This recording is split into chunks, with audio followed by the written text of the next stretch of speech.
Hello, hello, everybody. So we're live on audio. We're just waiting for a few more people to jump on board, and we're going to get started. Got another topic to talk about on another 5-Minute Friday. Can't wait to have you guys all with us.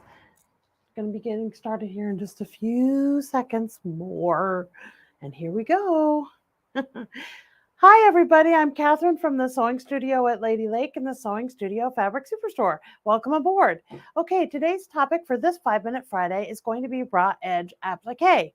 So I went online and I found this really cool picture of this raw edge applique little bicycle.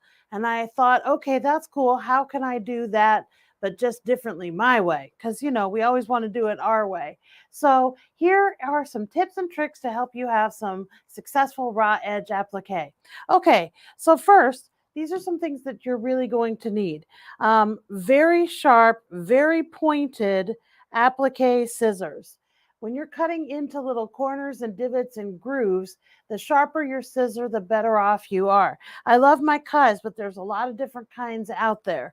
The second thing that might be helpful is starch. Starch would help keep the edges of your fabric from fraying.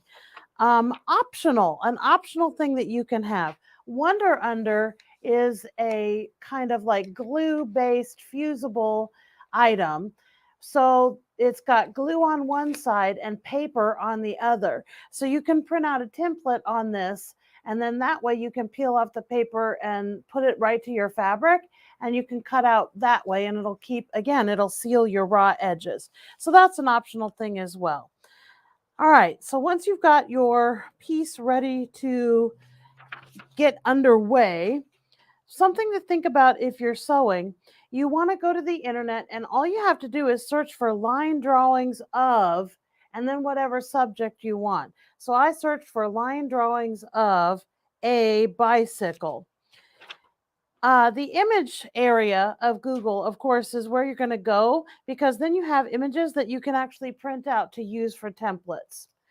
If you're going to be doing an embroidery, what I ended up doing was taking my image to the IQ or My Design Center, and that way you can convert your image very easily into stitches. So this was the image that I started with. So when you go to do that, you have to remember that the first stitch you want to have is going to be your placement stitch, because this is how do you know where to put your fabric without being told where to put it. And then you go back in and do it a second time, and the second time you do it, that's the stitch you use to tack down your fabric. It's actually pretty simple. Okay, so the next thing you need to remember is that when you end up trimming, you want to go as slow, excuse me, as slow and steady as possible. The faster you go, the more mistakes you can have, and you can actually trim into your thread that is holding your piece down. So definitely don't do that. And second of all, you want to trim as close as you possibly can. Okay, so let's do one up close of this actually. So with this one, you can see I've got my bicycle colored fabric on a nice black and white background. I also like to have a fabric that is not directional to put my applique on. That way she's kind of like floating in space. But then for the quilting portion, I tried to give it movement on the horizontal plane. So again, as you're working into areas like this basket area right here, that's where trimming with sharp pointy scissors is going to be very, very valuable for you.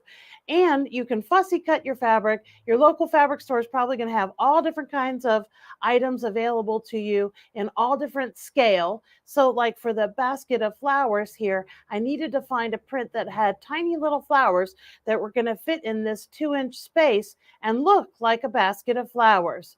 Okay, so that's it for today. I hope you enjoyed today's presentation. I'd love to see you in our stores, either here in Maitland or at the Sewing Studio at Lady Lake. You can always visit us on YouTube, like us, check us out, share us with your friends. Thank you so much for watching, everybody, and have a great day.